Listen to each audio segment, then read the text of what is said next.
Hello, I'm Jennifer Brown, Director of the Center for Literary Arts at Frostburg State University. I'm delighted to welcome you to this evening's reading by Adam Day. Uh, but before we begin, I'd like to thank those without whom we would not be able to do what we do. Those people or groups include the Allegheny Arts Council, the City of Frostburg, the Community Trust Foundation, and several offices at Frostburg State University, including the Office of the President, the Office of the Dean of the College of Liberal Arts and Sciences, and the Department of English and Foreign Languages and Literature. We also have to thank Joanna Skelly, through whom all things are possible, and also Fred Powell of Main Street Books, who does have copies of Left Handed Wolf in stock and would surely appreciate your purchasing that book. Adam Day is the author of Divine Orphans of the Poetic Project, Left Handed Wolf, Model of a City in Civil War, and a chapbook, Badger Apocrypha. He also directs the Baltic Writing Residency in Sweden, Scotland, Asheville, and Blackacre Nature Preserve, and will publish the forthcoming Journal of Literature and Culture, Action, Spectacle. Please join me in welcoming Adam Day. Thanks so much for having me in this historical moment of lockdown. It's nice to at least figuratively make it somewhere beyond the local. I'm going to start out reading some poems from Left-Handed Wolf. These poems are inspired in part by my meditation practice and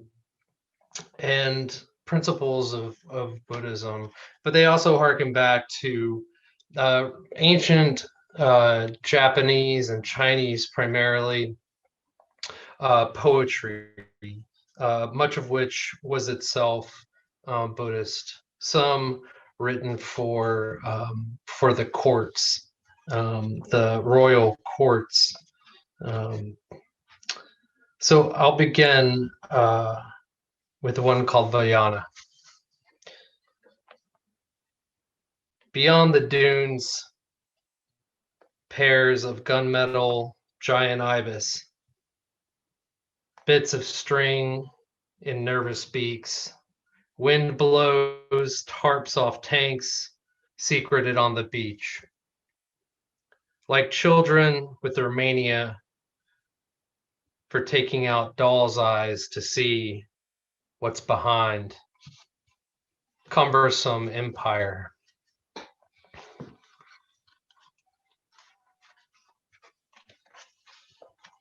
Osho. Homing bells ring in mountain fog where lynx have been.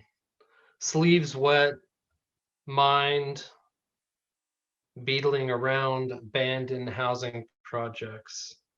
Ceiling rain from waylaid pipes, streaming stairwells where my cousins lived. Set for demolition. Vacant rooms of dust and animal tracks. I don't tend to write autobiographically. Really almost never in a direct way. But there are moments in this book and in some of the poems that I'll read from some newer writing that do have those elements. Pella. The men in the woods, young in shirts and shoes, hair and hands, tall grass, wet calves, reeds at the red legs of electrical towers, pimpled with bolt heads. So these poems are pretty short. My running joke with my editor at LSU was how much money they were putting into a book that was composed mostly of white space. Fudo in.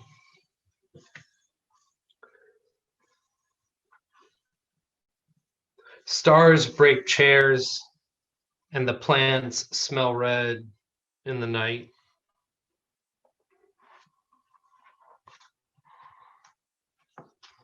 For a long time, and to be frank, I still feel this way often. There are no haiku in this book, but when I read and read haiku, often I feel not fully satisfied. It's probably a failing on my part. um, but these poems, initially inadvertently, and then I think purposely, were an attempt at being more concise in my work. I've always been fascinated and focused in my writing on imagery. That comes through here, but there's a lot more focus on letting the image stand for so many things that otherwise the author might say.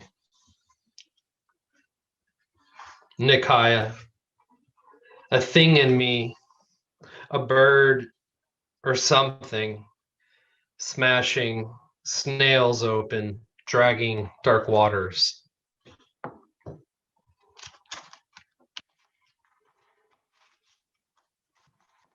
Anami, blue mountains.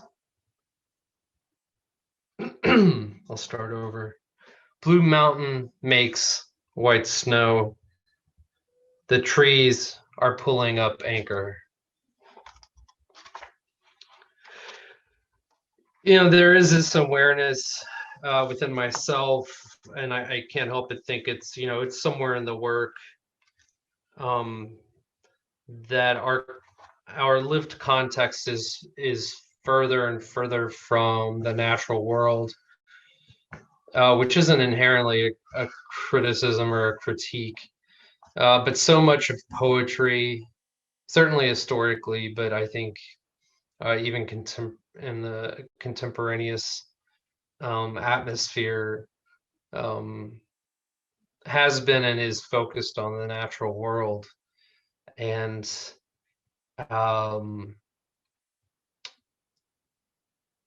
alternatively on the urban space to an extent. The suburbs, interestingly, are often neglected in poetry, it seems to me at least. And yet they often seem the very heart of contemporary and modern American fiction. But in any case, I'm always wondering how poets in a world that becomes more and more technological begin to bring that into their work, to keep it relevant, you know, to keep it relevant. In any case, Amida. Eating now, eyes drawn to the wide wrinkled 2-potato sack of balls at his crotch, like soldiers on tour, staring at strange ground. It's funny, you know, they say, whoever they is, that, you know, you can live your entire life with someone, a partner, a sibling, a parent, and never, like, you know, really know them. And I kind of feel the same way about our bodies, both inside and out. They do much of what they want to do, and even on the exterior, seem to always be hiding something, good or bad. Yeah.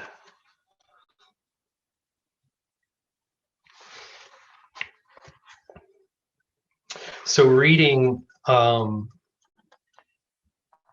through Zoom or the like, one becomes deeply aware of silences, probably the way one does on the radio.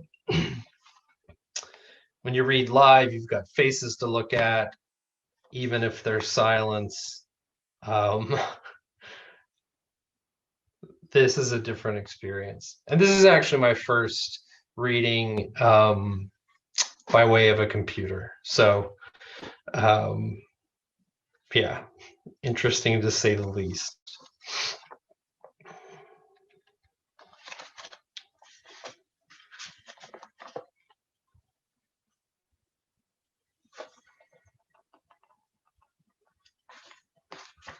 It makes looking for that one specific poem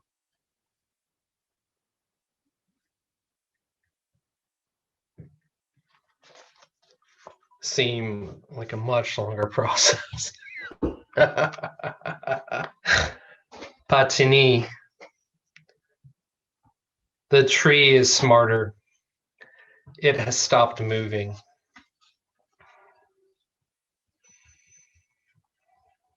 Saba. Silence amid swinging bird feeders. The moon dragging its tail behind silver pines, cold and falling night. It drops into the green river, glowing ditch dog, and the water is cool. The chilled crane in its cloud nest hasn't roused yet, lives in between. Smug mother.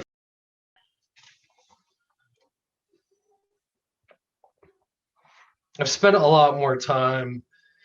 I live in Louisville, and the city is surrounded by the periphery of the city is parks.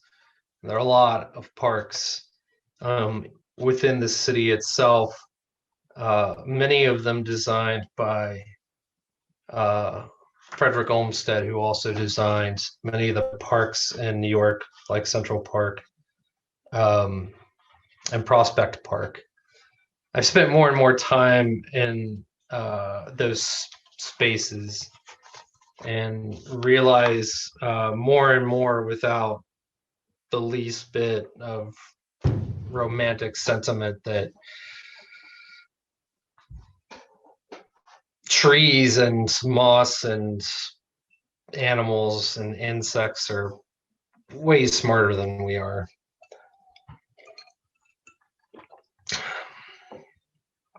Shinken. Drinking her own milk like a sailor singing into a rock wall. Can't see the hand, but its shadow.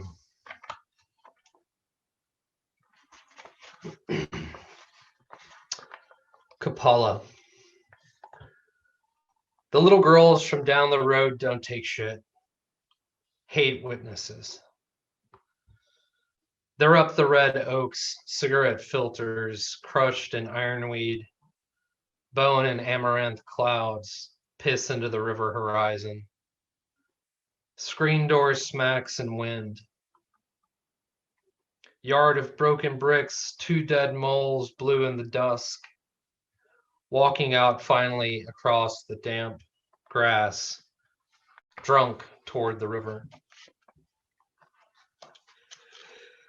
So I don't know when, maybe 2 or 3 years ago, I discovered a poet many centuries back called Ikkyu, a Buddhist poet.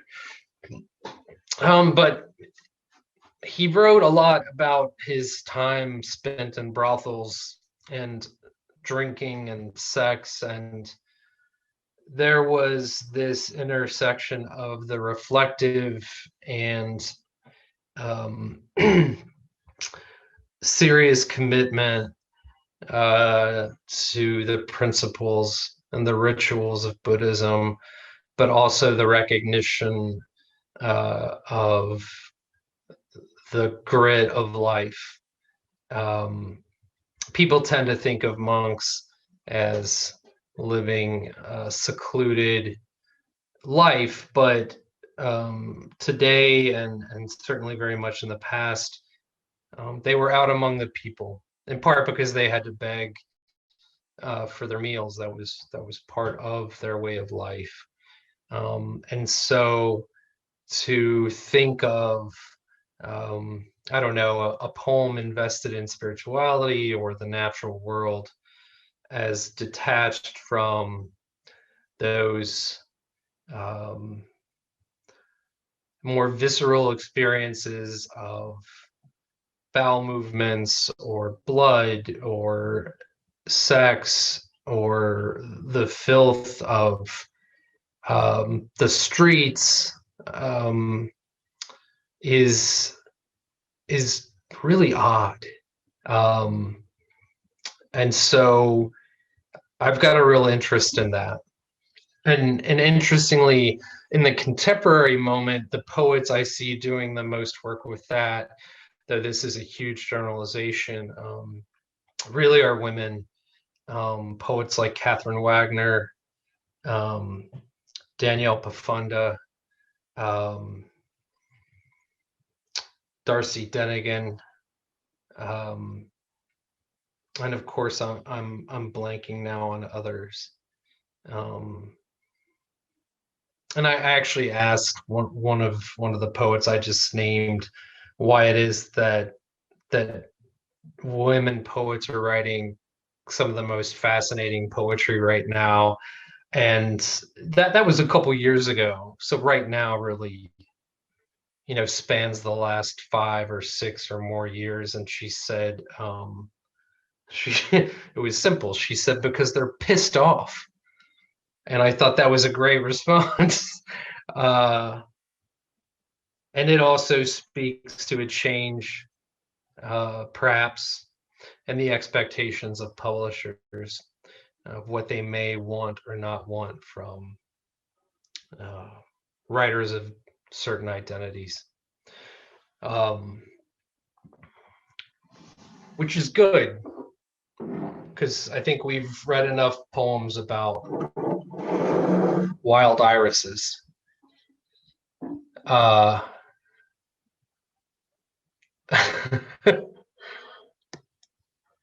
so I'm gonna read some newer poems. Living in Louisville, I grew up here. I moved away at 18. I came back, fiddling with my computer now. Let's see, do I hit the wrong button? And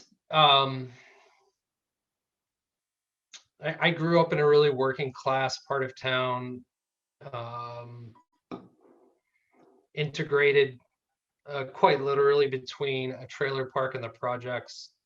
My aunt and cousins lived in that public housing.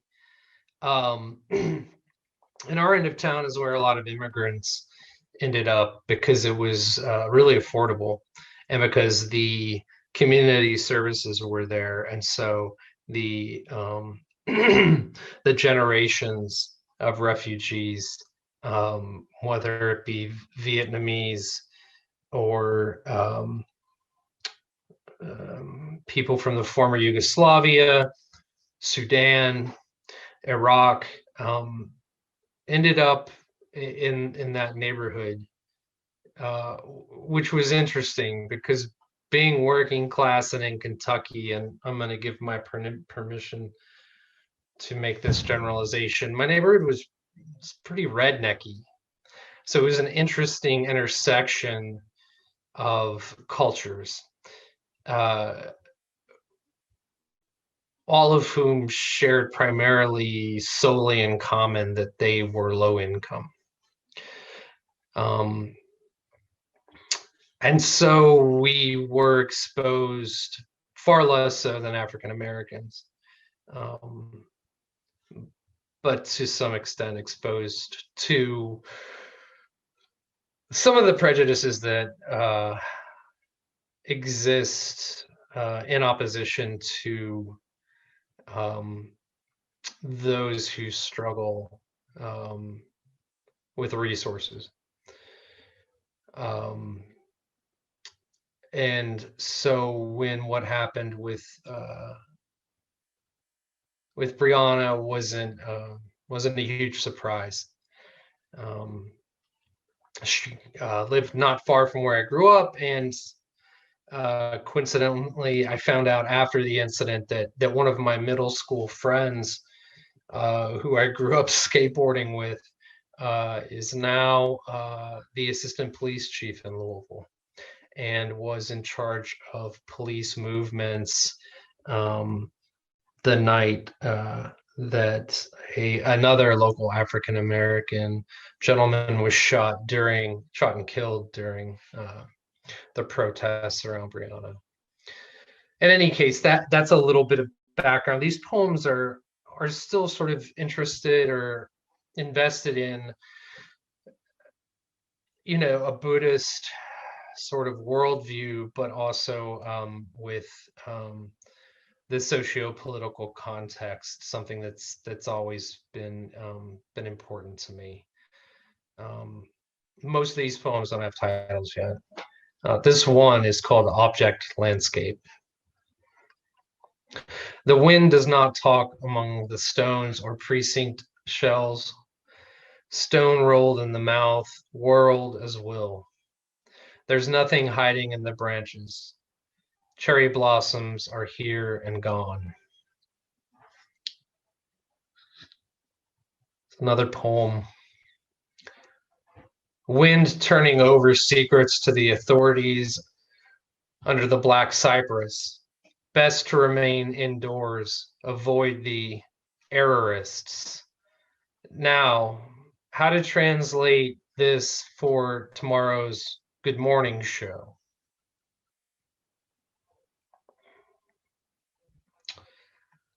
I've never really tried my hand at writing what I would consider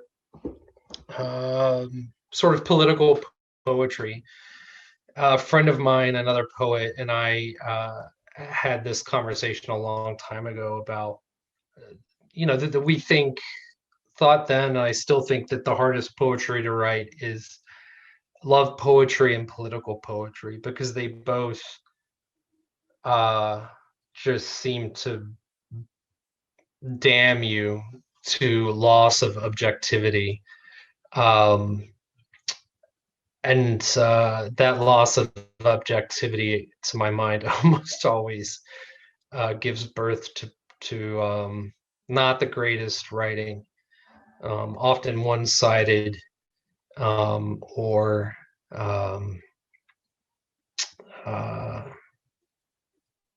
overly sentimental. So in any case, in this moment, these poems came organically. Whether they work or not, who knows? Conscious or unconscious, libidinal thought, latent beneath manifest order to stop and frisk, or individuals are gently crushed by the force of labyrinthine environment. Still moonlight, the cell's window bars, priapic hunger, and the secession of day and night. The need is large, the field large. Water bottles, haywire dance, rubber bullet song, hip on hip territory arrangement, nurse hands slipping the dark, roped rain light and masks, like a cupboard holding a lost generation. A live body can be punched in the back. So can a dead one.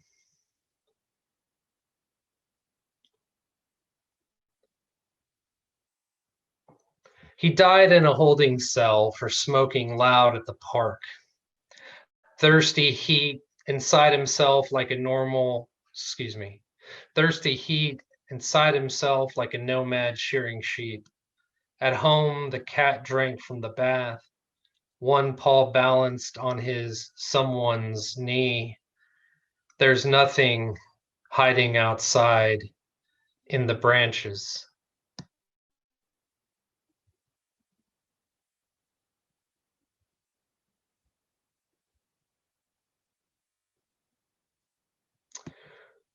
Flaming shingles fly above the streets outside neighbor's apartment.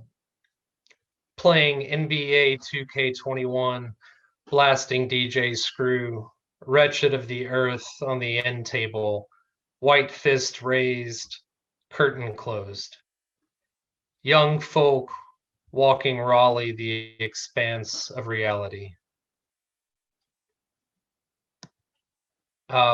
Needless to say, I find really amusing people invested in popular or pop Black culture, ostensibly concerned with issues surrounding those who lack the resources due to class and or identity, and yet who who stand primarily on the sidelines. Objective landscape. The wind does not talk among the stones or precinct shells. Stone rolled in mouth. I think I've read this poem already, so I'm going to stop reading it. How am I doing on time? Let's see here. Hold on one second. I think you are muted and I can't. Yeah, I was going to suggest maybe a couple more. Yeah, we'll do just a couple more. Yeah, here we go. My relatability makes me sympathetic. No? Poverty, family crime, scraping pig renderings from chemical tanks. Allies woke as Whole Foods, tattoos and Vespas, downward facing dog, and picking their own fruit. Still no essence and phenomenon, no permanent self, just losing the strange things we never understood and slipping into the stream.